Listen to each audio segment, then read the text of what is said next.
Hello everybody, my name is Michael, and in today's video what we're going to be doing is this right here. So if that looks exciting to you guys, please carry on and watch the video. Oh, and just one more thing before we go. Please consider like, commenting, and subscribing if you enjoyed the video. But now with all that out of the way, let's carry on with the video.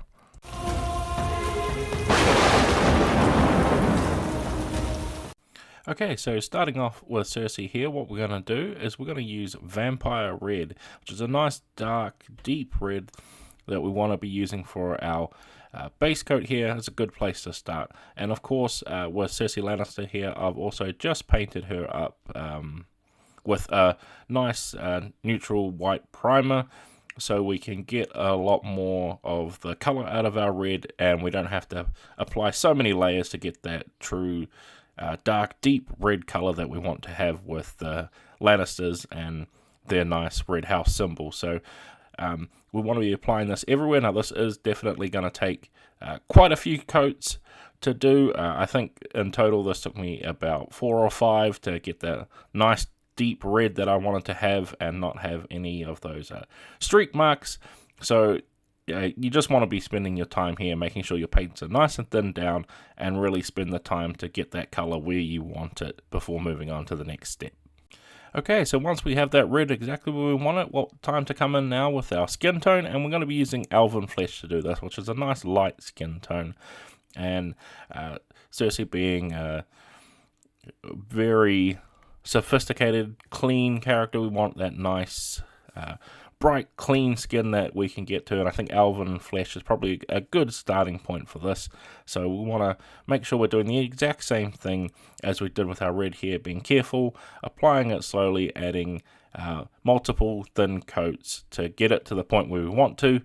Now, it's a little bit tricky. She has a lot of long hair in the way, so you want to just get in there with the tip of your brush and get into all those nooks and crannies in the miniature that is nicely sculpted in there. Okay, so now with her skin tone complete, what we're going to be doing now is moving on with some skeleton bone. And what we're going to be doing with skeleton bone is we're going to be using it for the basis of her hair color, so that nice Lannister blonde hair.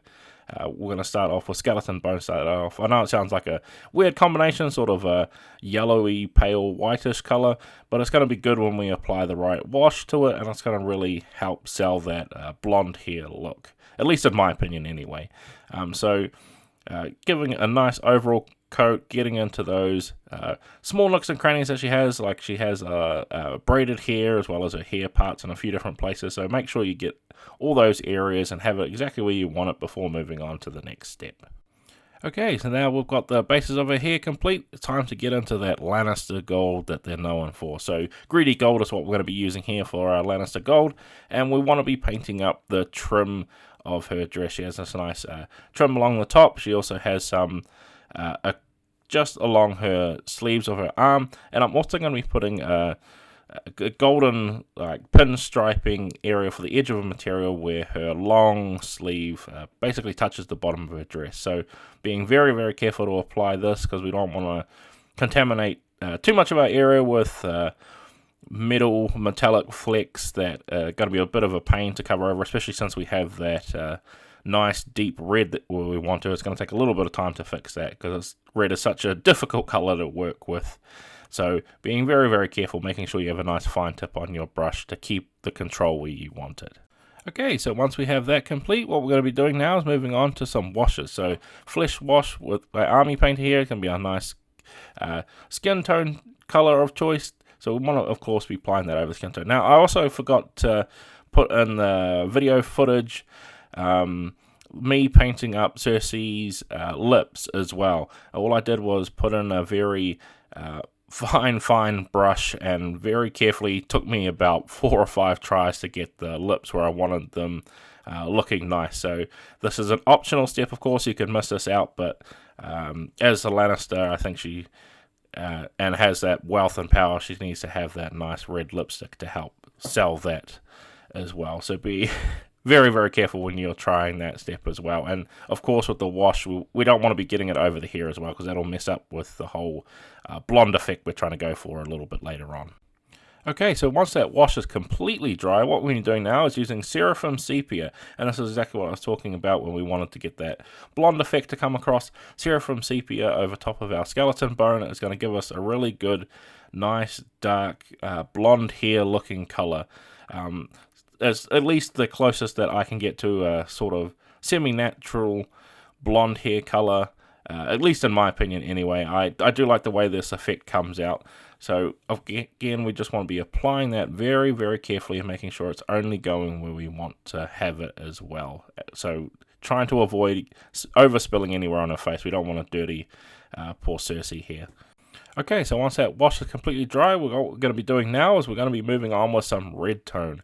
And of course we want to be applying this over Cersei's nice red dress. And this is going to help darken it down and really enrich the red color that we want, giving that nice dark deep red that we want to have as the areas for in the shadows. Now when I've been painting up all the other Lannisters, I'll leave a link somewhere up on the top so you can see all the other Lannisters I've painted up. I've painted them all with brown wash over top because they're soldiers and they're in the mix of the battlefield. Cersei Lannister is not a soldier, and she deserves to be kept nice and regal and pristine in her appearance, so going with the nice red tone wash is going to really help sell that effect.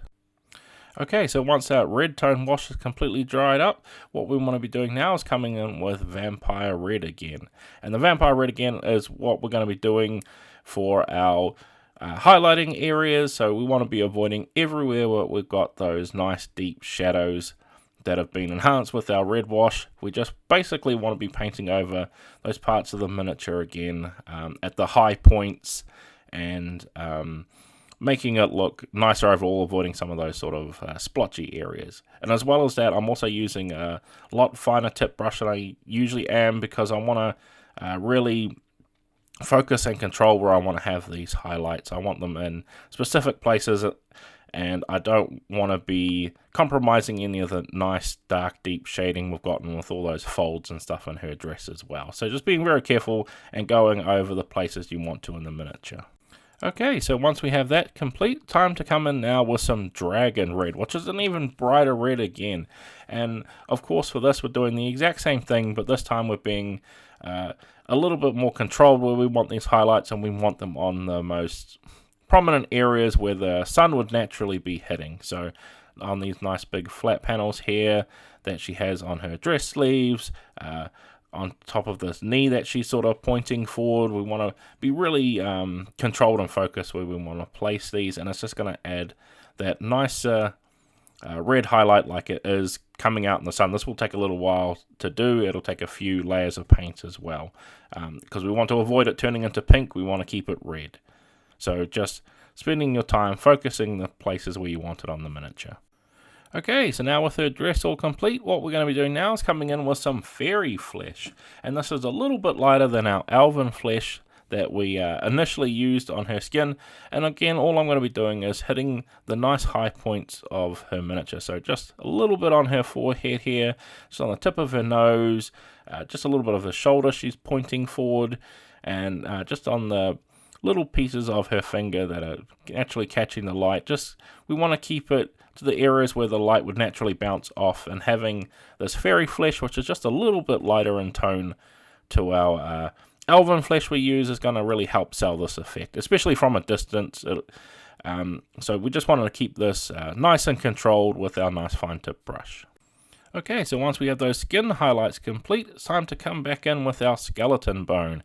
And of course we're going to be highlighting again, and this is the point where we want to be very careful, and we're going to be highlighting her blonde hair color. So we want to be, again, just placing it on the highest points where we naturally think the sun might hit, and also again we want to be using that nice fine tip brush since she has very fine strands of hair, so you want to be picking out as close as you can to the strands of hair. I know it's pretty hard. I'm not exactly the greatest at doing it, but we want to add little lines and stripes of our highlight rather than big sweeping areas to make it look and sell the effect of it having hair.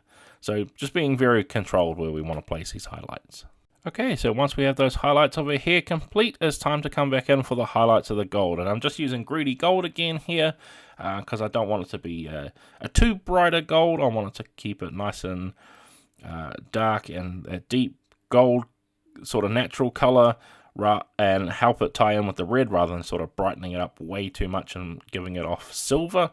I just think the effect looks a little bit better on the miniature than if I was to brighten it up towards silver. So just going in with the greedy gold here and hitting those high points.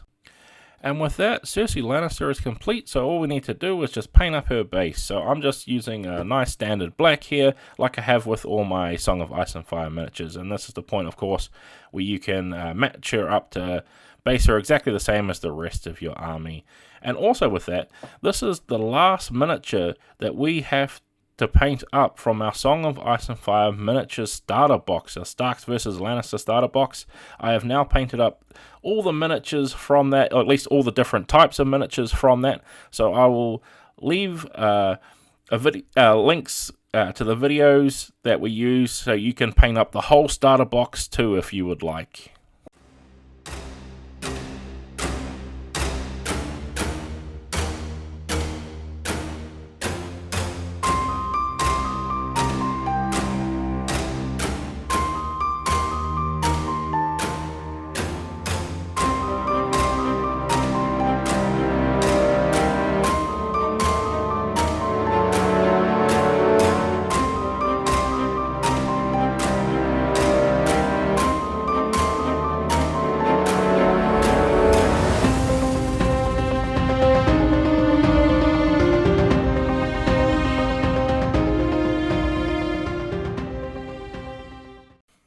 And with all that complete, we have now finally finished painting up Cersei Lannister from the Song of Ice and Fire miniatures game. And I hope that I've captured the beautiful regal appearance of Cersei Lannister as she appears in the books and in the show. So I'd like to thank you all for watching, and like I said before, this is also the last miniature of the Song of Ice and Fire starter set, the Starks vs Lannister starter box that I've painted up. So I will leave the links to the videos somewhere here in the video. You'll be able to see it if you want to see all the other miniatures in the starter box that I've painted up, at least all the different types anyway. So don't forget to check them out if you'd like to see some more Song of Ice and Fire. And this is also not going to be the last Song of Ice and Fire miniature that I'm going to paint it up. I have plenty more, so be sure to look out for some more Song of Ice and Fire miniatures to paint up later on. So again, thank you all for watching, and I can't wait to see you guys in the next video.